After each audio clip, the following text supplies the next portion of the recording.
Thank you, listeners, for joining us for Elko Live today. We're so pleased to welcome back in studio from the UNR Elko County Extension Office. Extension Educator Jill Tingey is joining us today. And, well, happy summer. We're kind of getting a wrap on things, but there's still plenty to look forward to, Jill. There is. There's always things going on here in our office, and so I'm happy to be here today and talk a little bit about what's happening. Well, thank you, Jill, and thank you for introducing us to your new 4-H leaders. It's just been a joy to get to meet them and to know all the activities they've had their youngsters involved in this summer. Yeah, it's so exciting.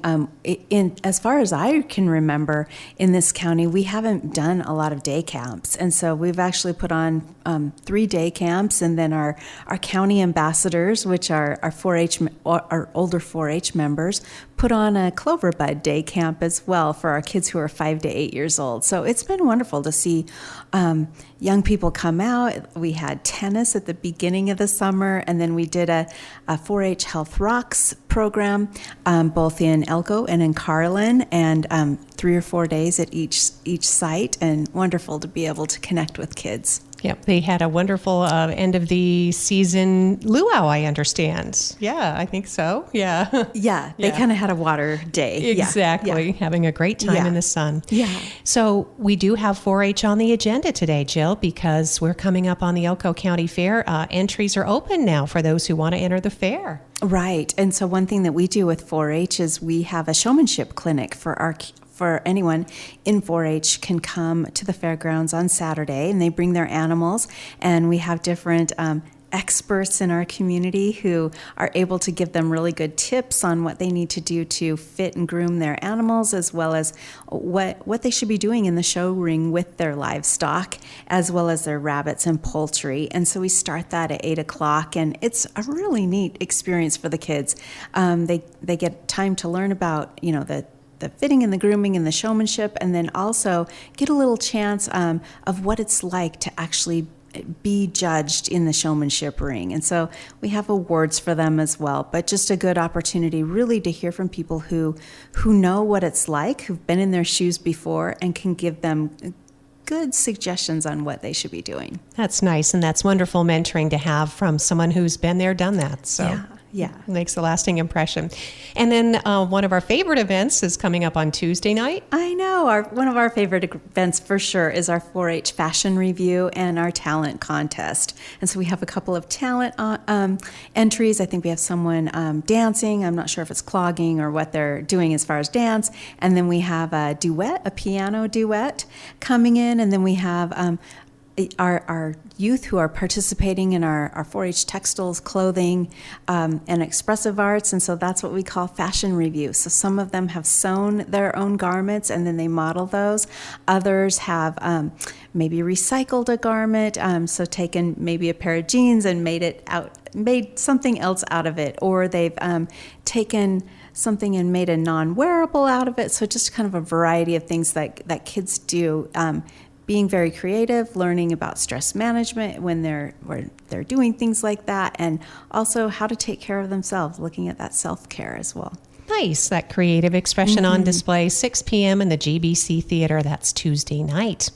And then you're gearing up for the State 4-H Expo? It is. It's in September. It's actually held in Fallon, and we're excited. We have a lot of youth going in our shooting sports program, but we're trying to encourage some of our 4-Hers to submit like poster boards about their project and have those judged at Expo.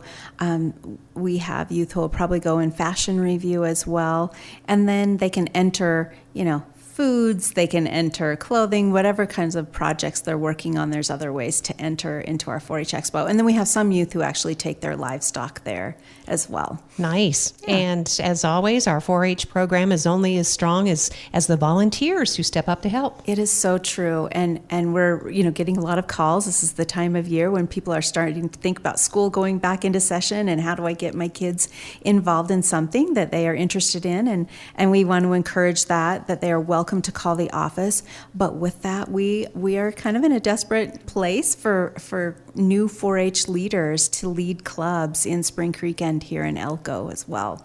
So we definitely could use volunteers in a variety of ways. I mean, when we're talking about our showmanship clinic on Saturday, we have a young person, Anthony Barnes. He just came back from Colorado State, where he was on the livestock judging team there, and Anthony's going to be working with our kids on Saturday. And then Dr. Brandy, who is one of our veterinarians at Elko Vet, she's going to be judging rabbits and teaching the kids about rabbits. So just a couple of our presenters who are coming in who certainly came through the 4-H program and are giving back, and you don't have to have 4-H experience to lead a club or to lead a project and give back to 4-H. So we want to encourage anyone who just likes kids. That's the first thing, and then we'll work with them on all the rest. Oh, Jill, thank you so much for all the inspiration there. Talk amongst yourselves, listeners, because right. Yeah, we know there are volunteers out there and people who want to give back, and fall is a great time, as you said, to get involved. This is a perfect season for getting some folks together, having some meetings, and looking forward to how they can make an impact in the community.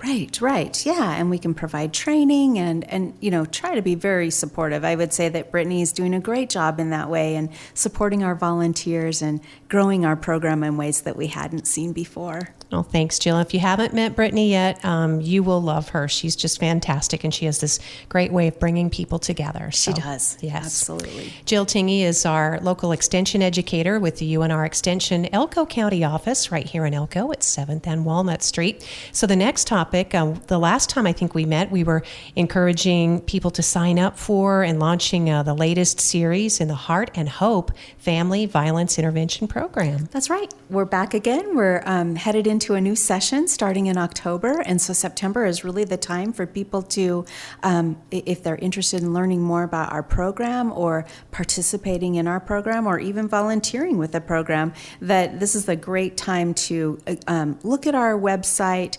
We have a website called www.extension.unr/heart-hope.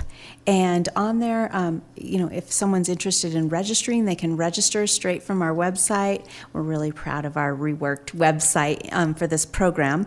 But also they can find out more about what domestic violence is. They can find out how they might help others who are going through that, as well as we have some mental health resources listed there. Heart and Hope is one of many parenting programs that we offer here in Elko County. And there's some great programs. And this program is teaching those parenting, focusing on parenting for our families who've been exposed to domestic violence and all that goes with that. And it's a unique program, and we just love working with our young people. We have the parents who are survivors of domestic violence, and their children come to us, and we take them at any age and any stage where they are on their development, and hopefully we are instilling some hope and resilience and providing them with practical tools that they can use in their family to strengthen their family and help their kids be successful later in life. And it's really cool. We've been doing this program for 8 years now, and just to run into certain families that we've had in the program years ago and to see how they're doing and they're thriving, and that's a true testament to all the staff who've been working on the Heart and Hope program. And it's important to know this is confidential, and it's also offered free. It is, and we have wonderful supporters in our community who actually donate meals. We try to provide a healthy family meal at the beginning of each of our 9 workshops for each session. And so we have different businesses who've donated. We're always in the need for more, to be honest, and would love people if they wanted to donate in some way, that they are certainly, that's another way to give back to the community and support those who've gone through some really hard times and are coming out on the other side, and how can we continue to help them be successful. The Heart and Hope Family Violence Intervention Program offered through UNR Extension, and it's not just a one-off, Jill. There are ongoing mental health resources because we know that this is a process. Yeah, I'm actually working on, we're trying to write our curriculum and get it published. And so we're working on kind of the introduction piece of the curriculum right now, and just reading a journal article today on how important it is that it takes the whole community. No one program can do everything for a family or for an individual. And so it just makes it so, it just kind of rung true to me, because we do have such an incredible community. Sure, are there more resources that we need here? Absolutely. But are there lots of giving, wonderful people and organizations? I think there really is here. So. Well, thanks, Jill. And just keep in mind that this is usually a small, concentrated effort, so the families do get a lot of one-on-one time. They do, yes. So hearing nothing but just great things about Heart and Hope Family Violence Intervention and how it can help your family or someone you care for, someone maybe you know. Again, it's confidential. There are mental health resources, parenting programs. The next session begins in October, so now is the time to get signed up through our local extension office. And then we have something, It is called the Domestic Violence High Risk Team. I so apologize on my note for you, Lori. I didn't spell that out. And how are you supposed to figure out what that is? Our Domestic Violence High Risk Team really came about because we recognized with Heart and Hope that we weren't able to serve those families who were in the middle of experiencing domestic violence. And knowing that in our county we have such a high rate of domestic violence, homicide, and we wanted to do something about that. And so this team, it's like a multidisciplinary team, much like our Children's Advocacy Center has a multidisciplinary team, but they are separate teams because they kind of have different focuses. And so on the Domestic Violence High Risk Team, we have a representative from each law enforcement agency in our county. So that's our 3 police departments, Elko, Carlin, and West Wendover, as well as our Sheriff's Department. And we have our Committee Against Domestic Violence also has a seat at the table, and our Division of Child and Family Services, and our District Attorney's Office. And then Extension's role is to kind of convene this group. And so we have a staff member, Lavanna Layton, and she's the one who convenes the group each month.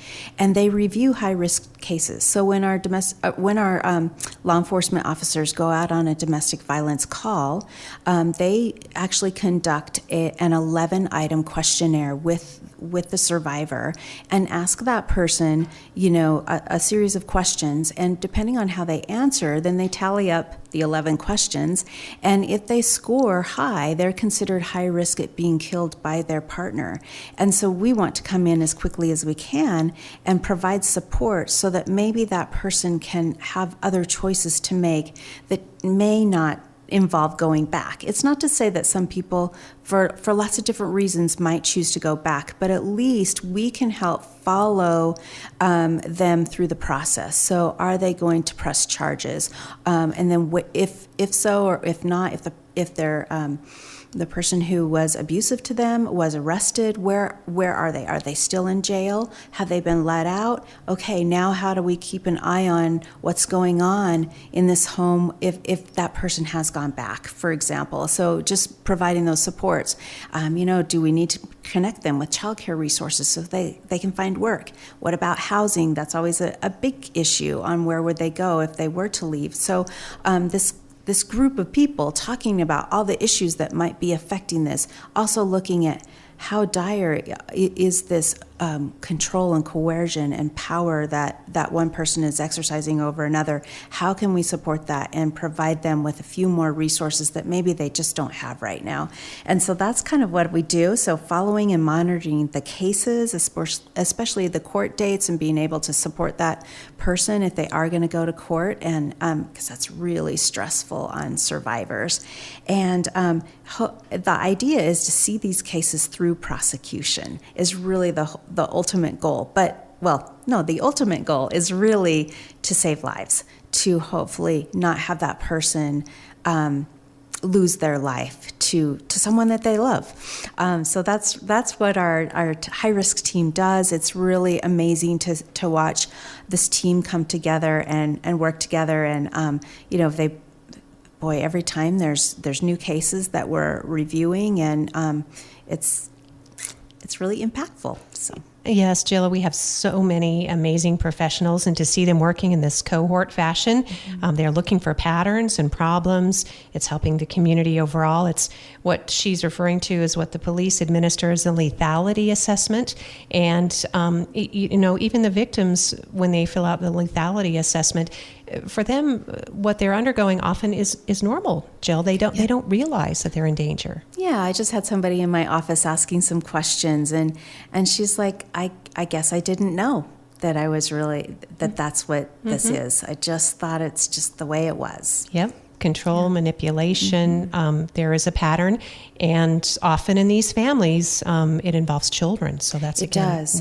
And as we look at what the impact is on children, that's really why we do this work, is because we know that when families have supports, especially like Heart and Hope, but when they have those supports, those children have a really good opportunity and trajectory to live a life free of violence. But we also know that growing up in homes where there's a lot of violence, that can be very detrimental to their academic success and mental health and so many other things. And it kind of can be a pile up of things. And so by just teaching some strategies and providing support, and we know that not always can someone leave right away, but just for them to know that there's people out there in the community who can help them can have great impacts later on. Mm-hmm. And just as Jill was describing, there is immediate help for anybody listening, or you need to spread the word. We do have a 24-hour shelter for victims of domestic violence. And it is true that men can be victims of domestic violence, and they are in our community. And there's also alternate shelter for them. But the Committee Against Domestic Violence operates a 24-hour crisis line. That's right. And that's how people can get help immediately so that they can start the process and seek shelter. And as you mentioned, Jill, we may have people listening who say, there are so many reasons why I can't leave. And you may start and stop and start and stop. But if you start getting involved in that process of extricating yourself or learning different patterns and realizing there are options. Yeah, that can make all the difference. Really, for sure. Truly.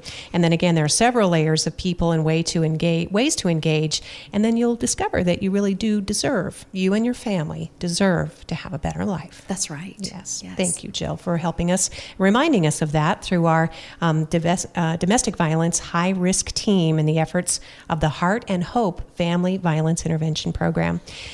And then on to a much lighter fare, although some people obviously mourn the short growing seasons that we have in Elko, but Extension helps us with horticulture. That's right. Just want to remind people that we are here for you for your gardening needs.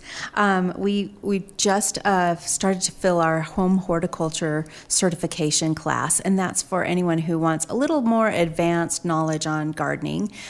Usually in April, on Tuesdays and Thursdays in the evening, we teach a class called Grow Your Own Nevada, and that has a variety of topics, but it's kind of just like the beginning class. And so this home horticulture certification is kind of that, if our Grow Your Own Gardening is 101, then this would be our 102 or our 201 class. So a little bit more information, and then we actually have an advanced class as well that you have to complete the home horticulture class before you go to the advanced. But and then for those who want to volunteer, can become a master gardener after they've finished the home horticulture class. So we're excited. We have one more person taking that, and so right now we have Amber Huff, who is our sole master gardener right now, and we're excited that we have one more person who will be taking home horticulture certification and then eventually be working towards becoming a master gardener too. So we're excited to maybe double our numbers and always looking for more people. And so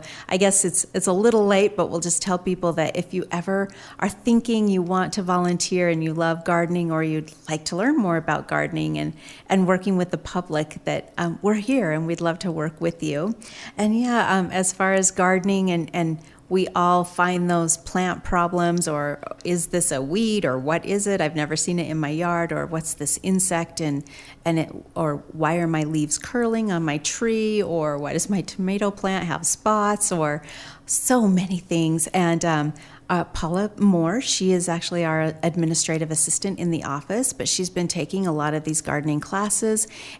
She's able to identify and diagnose some of the things, and then what she is not sure of, she always double checks with our horticulture experts that are based in our Washoe office. So good support there, and people come in all the time. We've got fact sheets. We've got lots of good information actually on our website when it comes to anything related to gardening and horticulture. So don't hesitate to check there or come on into the office. That is, of course, one of the traditional purposes of UNR Extension right here in Elko County is to help with our horticulture and agriculture.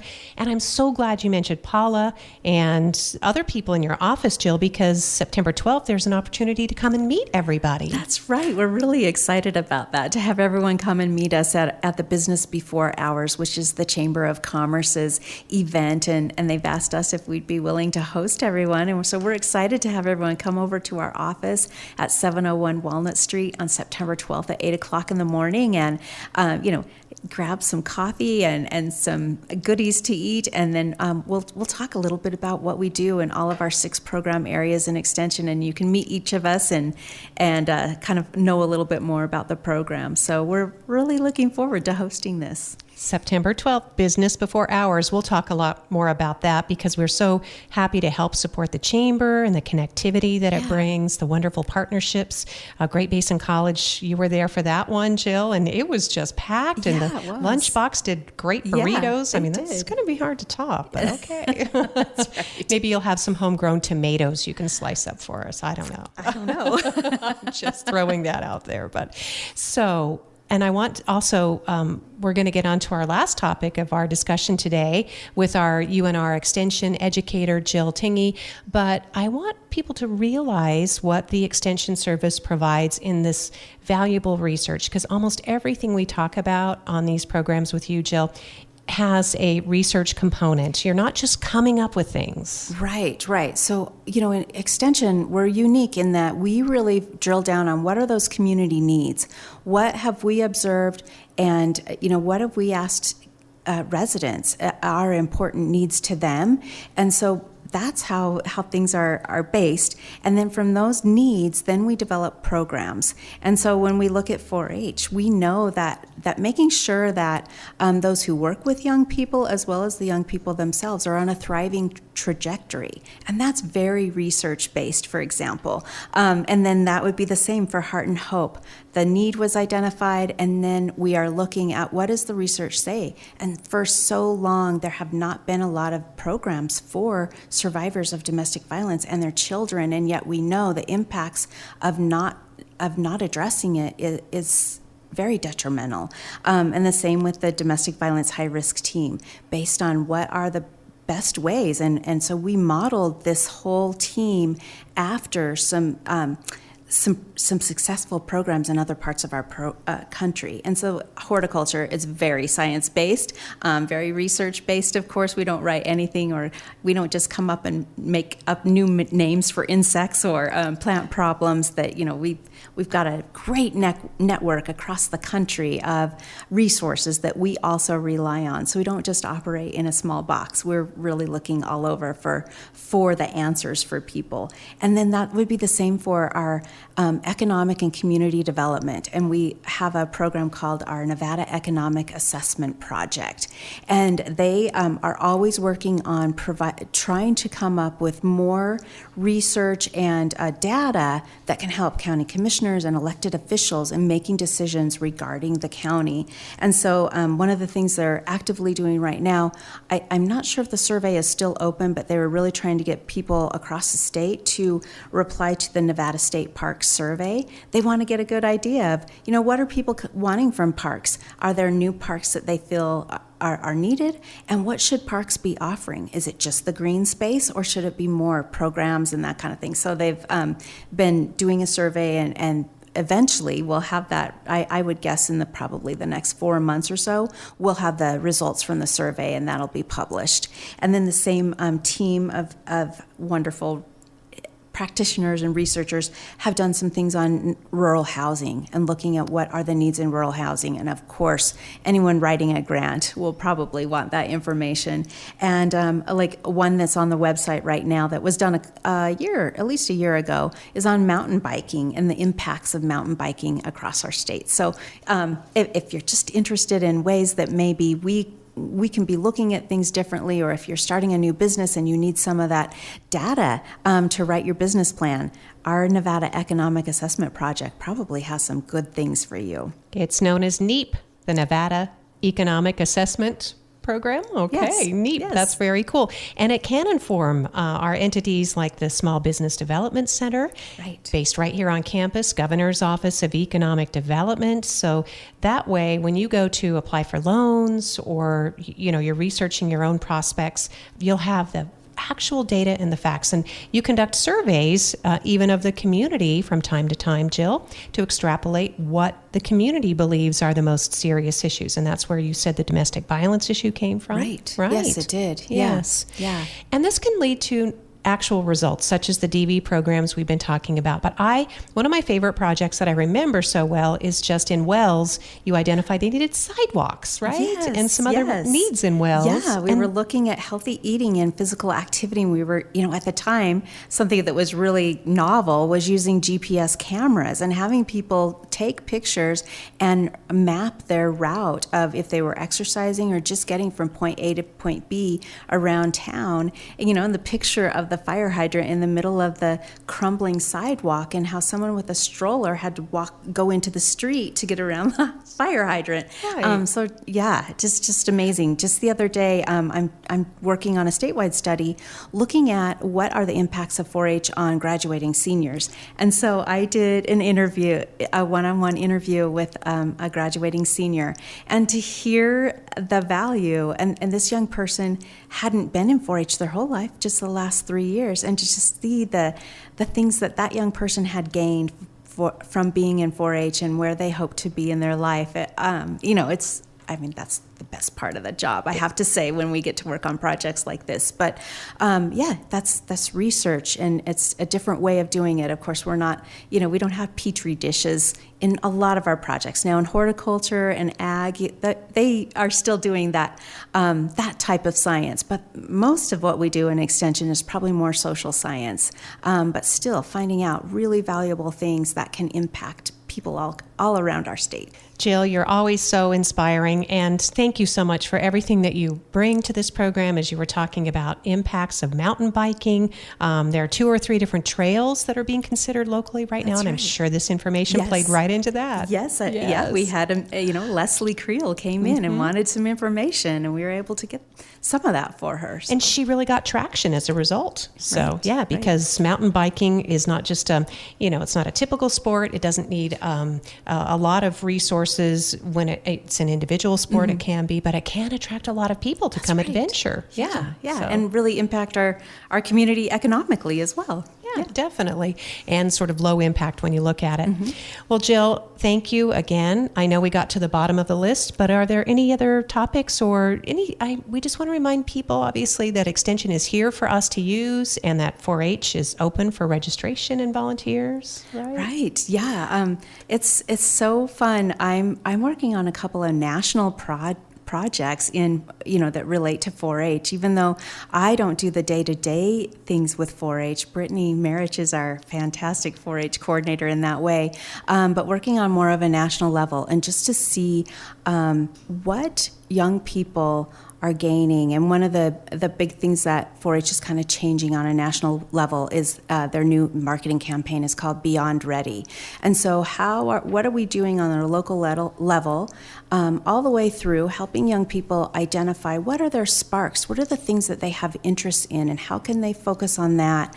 How can we make sure that clubs and those activities they're working on are welcoming, and that they feel that they have a sense of belonging and they can be engaged, and that they are forming positive relationships with both their peers as well as adults and older teens. So that's kind of like the basis of it. And then that we're focusing on growth mindset mindset that they can identify their emotions and respond to them in positive ways, or the best ways, because not all of our emotions are positive. We all experience that. But also looking that, there's more than just themselves. And then being able to have those experiences that help them see a bigger world, and then leading them to those, long-term outcomes of employment, giving back to their communities, and, further education and furthering their career, all those kinds of things. And it's so much fun to look at that research and understand how 4-H really can be doing that. And that's why we say we need more volunteers, so that we are providing more opportunities for, ideally, we would want every youth in this county to have the opportunity to touch base with 4-H in some way.